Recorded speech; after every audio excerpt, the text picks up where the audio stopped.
Hey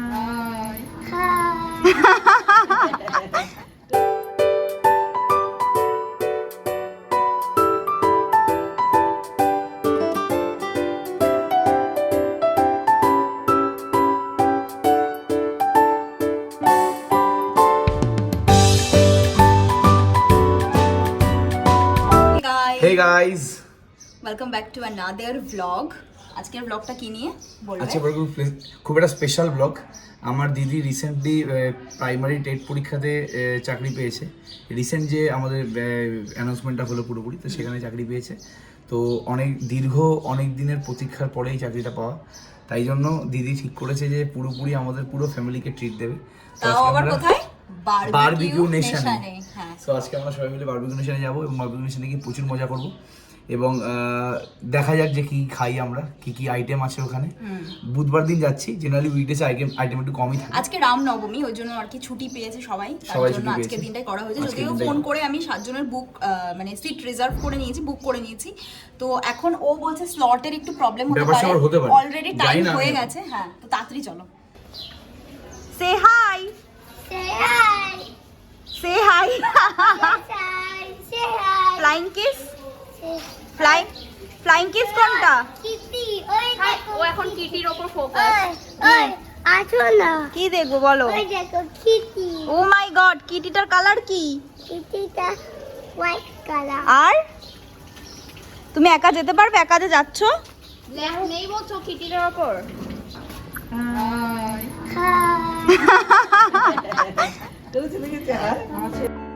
বেরিয়ে পড়লাম পুরো ফ্যামিলি মিলে গাড়ি করে। গাড়িতে যদিও সবার হয়নি, তার জন্য মা আর বম্মাকে আমি বারণ করেছিলাম, তাও ওরা সেই রিক্সা করে গেছে। একদম বাড়ির কাছেই আমরা গেছিলাম CC2-তে, CC2 এর বারবিকিউ নেশনে। সো আমরা CC2-তে এসে পৌঁছে গেছি আর আমার বর গেছে হচ্ছে গাড়ি পার্ক করতে। আমরা এসেছি কিন্তু CC2 এর বারবিকিউ নেশনে, তোমরা হয়তো এতক্ষণে ছবি দেখে বুঝেই গেছো। আর আমার যেই ননদের বার্থডে না সরি ওই চাকরির জন্য ট্রিটটা হবে, সেই ননদ হচ্ছে আমার বড় ননদ। তো এই হচ্ছে আমার বড় ননদ। আর আজকে দেখতে পাচ্ছি বেশ ফাঁকা ফাঁকাই আছে, মানে ভালো দিন চুজ করেছি দেখে যা মনে হচ্ছে। এই CC2 এর বারবিকিউ নেশনটার সাথে আমার আর আমার বরের স্পেশালি প্রচুর স্মৃতি জড়িয়ে আছে। কারণ প্রথমবার আমরা যখন একটু হালকা ডেটে বেরোনো শুরু করেছি, একটু ভালো রেস্টুরেন্টে যাওয়া শুরু করেছি, তখন আমরা ভয়ে ভয়ে বারবিকিউ নেশনে ঢুকেছিলাম। বিশ্বাস করো, তখন খুবই এক্সপেন্সিভ নিয়েছিল, কারণ আমরা এসেছিলাম একদম পুজোর টাইমে। দেখো, গল্প করতে করতে পৌঁছেও গেলাম। ঠিক আছে, এগুলো তোলা তারপরে এখানে ওভেনটা দিয়ে দেবে, ওগুলো গরম হবে। তোমাকে নেওয়ার টেকনিকটা আমি শিখিয়ে দেবো যে কীভাবে নিতে হয়, ওটা করলেই হয়ে যাবে, আর সমস্যা নেই। এই পার্টিকুলার বারবিকিউ নেশনের আসার কারণ কিন্তু শুধুমাত্র খাওয়া দাওয়া ছিল না। মা আর বম্মাকে দেখতে পাচ্ছ, ওরা কোনো দিনও কোনো বুফেতে যায়নি, তাই জন্যই স্পেশালি আমরা এসেছিলাম বারবিকিউ নেশনে একদম ওদেরকে নিয়ে ভুরিভোজ করতে। দেখলেই বর সমস্ত কিছু বুঝিয়ে দিল, আর ওরা খুবই এক্সাইটেড ছিল, দেখেও মজা আসছিল।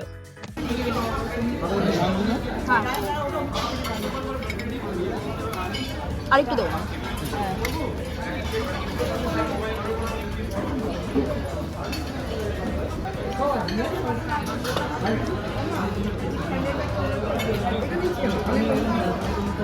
আচ্ছা, এটা আমাদের কমপ্লিমেন্টারি, তার জন্য আমরা এটা নিয়েছি 7টা। এটা হচ্ছে কি fresh lime soda. Most of the টাইমে উইকডেজে দেখেছি বারবিকিউ নেশনের মেন কোর্সের আইটেম অতটাও ভালো থাকে না, কিন্তু আমরা যেদিন গেছিলাম বেশ ভালো ভালো সব আইটেম ছিল। আমি তো এখানে স্যুপটা খুলতে গিয়ে একদম ফেলেই দিচ্ছিলাম। এই সবার সামনে বুফে কায়দা করে নিতে গিয়ে একটা এম্বারেসমেন্ট না হয়ে যায়, এই চিন্তায় সবসময় থাকতে হয়। তো যাই হোক, এটা হচ্ছে কি ভেজ কাউন্টার, যেখানে চাইনিজ থেকে শুরু করে পোলাও, ভাত, পনির, ডাল মাখনি, এভরিথিং অ্যাভেলেবেল ছিল।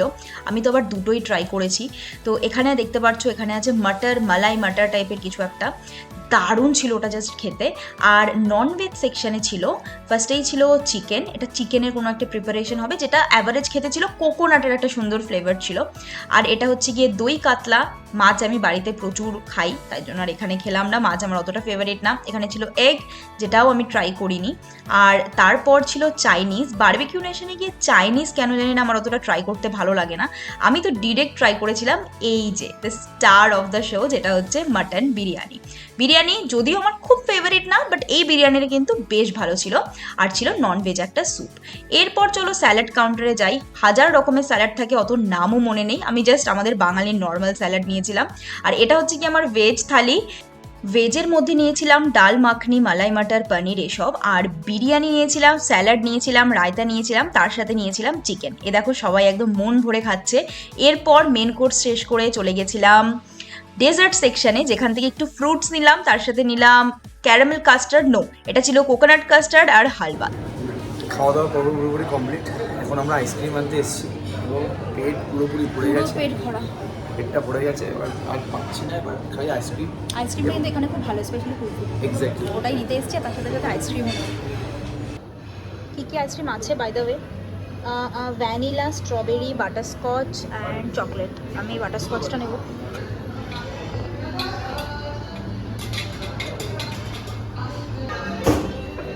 তো এখান থেকে দুটো নিয়েছি, একটা হচ্ছে গিয়ে কেসার পেস্তা, একটা হচ্ছে পান।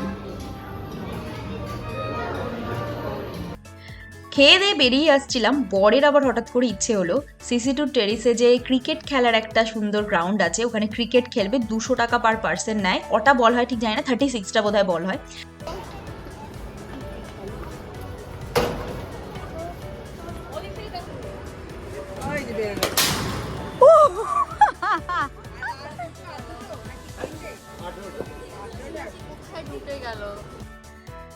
বর খেলছিল বলে ক্রিকেট খেলা দেখতে একটু ইন্টারেস্ট লাগছিল, সত্যি কথা বলবো, নয়তো আমার ক্রিকেট খেলা নিয়ে অতটাও ইন্টারেস্ট নেই। আর সেই দিন একটা খুবই সুন্দর দিন কাটিয়েছিলাম। ব্লগটা এখানেই এন্ড করছি। ভালো লাগলে লাইক, শেয়ার অ্যান্ড সাবস্ক্রাইব করতে ভুলো না, আর কমেন্টে জানিও কি তোমাদের সব থেকে বেশি ভালো লাগে।